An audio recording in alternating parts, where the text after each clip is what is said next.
नमस्कार, मैं अमरमणि मिश्रा। आप लोग देख रहे हैं रिपब्लिक न्यूज टीवी RNTV।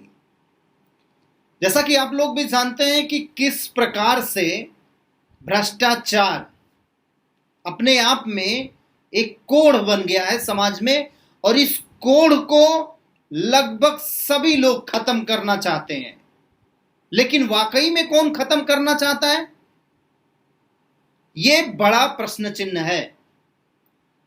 सबसे बड़ी बात यह है कि अगर गांव में छोटे छोटे कस्बों में रहने वाले आम व्यक्ति को पता होता है कि यहां और यहां भ्रष्टाचार हो रहा है, तो क्या लगता है आपको कि बड़े अधिकारियों को क्या इस सब का इल्म नहीं है?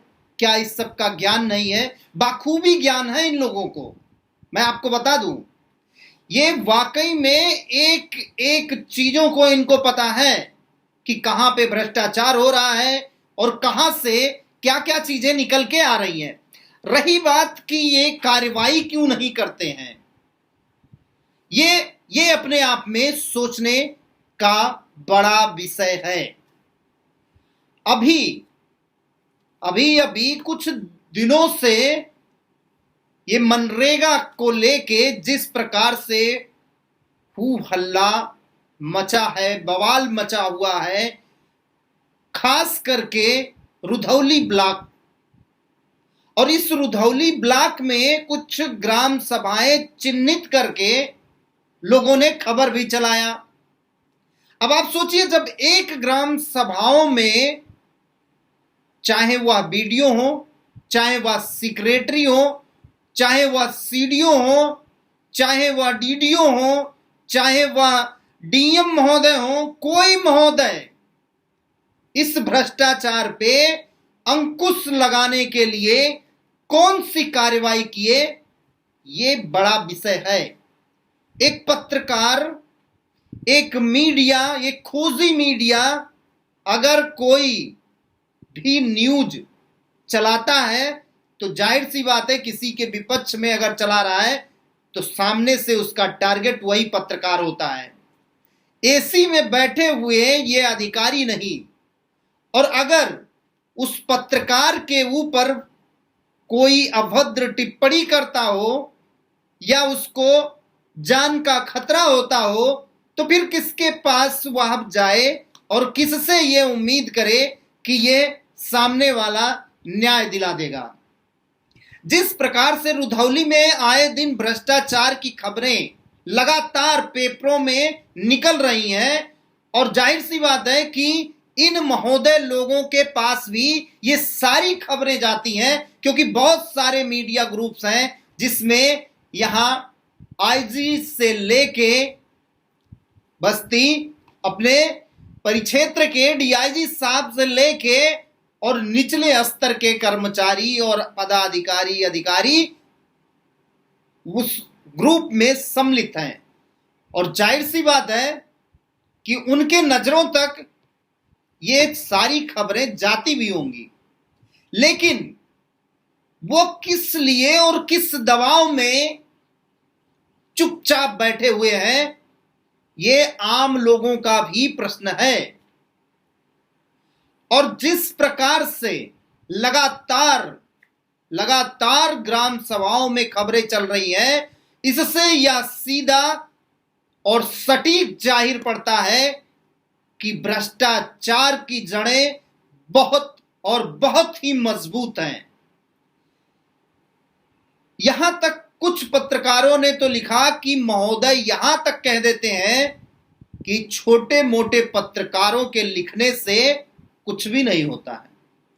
यहां तक कि किसी भ्रष्टाचार पे अंकुश लगाने के बजाय पत्रकारों को ही, मीडिया कर्मी को ही देख लेने की बात की जाती है।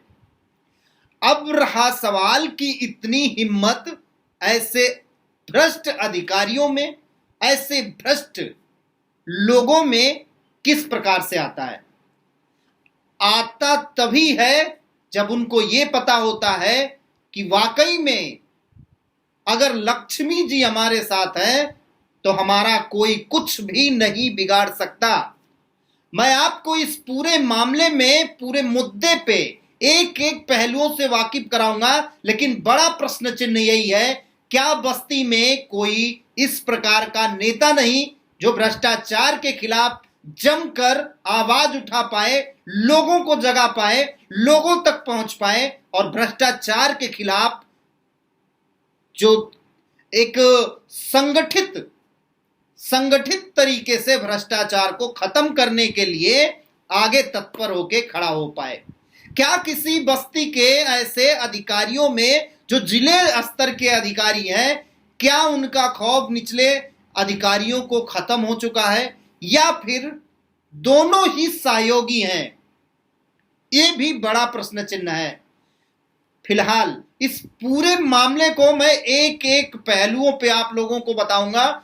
यह भी बताऊंगा कि किस प्रकार से पत्रकारों को धमकाया जा रहा है।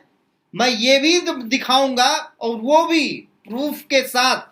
मेरे पास कुछ तथ्यात्मक चीजें आई हुई हैं जो कि ग्राम प्रधान स्तर के लोग भी अब पत्रकारों को, मीडिया कर्मी को धमका रहे हैं, और जिस प्रकार से पीड़ित व्यक्ति ने बताया है उस प्रकार से उसके चरित्र का भी समाज में लोग हनन कर रहे हैं, जो अपने जान जोखिम में करके लोगों को, आम लोगों के बीच में सही बातें रखने की कोशिश करते हैं। कम से कम उनके साथ इस तरीके का व्यवहार तो नहीं ही होना चाहिए। हाँ, कुछ हम आपको कह सकते हैं जो नेगोशिएट करते हैं, जो यूं कह सकते हैं कि ब्रोकर का काम करते हैं, शुद्ध शब्दों में कहें तो दलाली का काम करते हैं।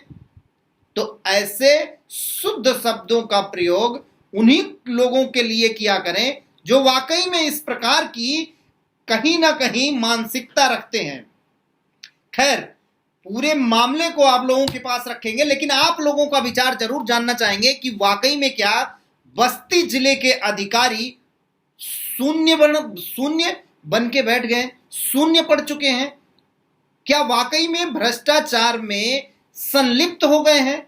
क्या योगी आदित्यनाथ के जीरो टॉलरेंस की नीति को बहुत बड़ा धक्का पहुंच रहा है? क्या वाकई में जमीनी स्तर पे जीरो टॉलरेंस की नीतियां तनिक मैं कह रहा हूं तनिक व्यर्थ भी दिखाई दे रही हैं? और खास करके ये जो उत्तर प्रदेश है, उत्तर प्रदेश में बहुत ही उम्मीदों के साथ योगी आदित्यनाथ को बैठाया भी गया था, और ये लग रहा था कि वाकई में महाराज जी कुछ करके देंगे, क्योंकि योगी हैं, भोगी नहीं।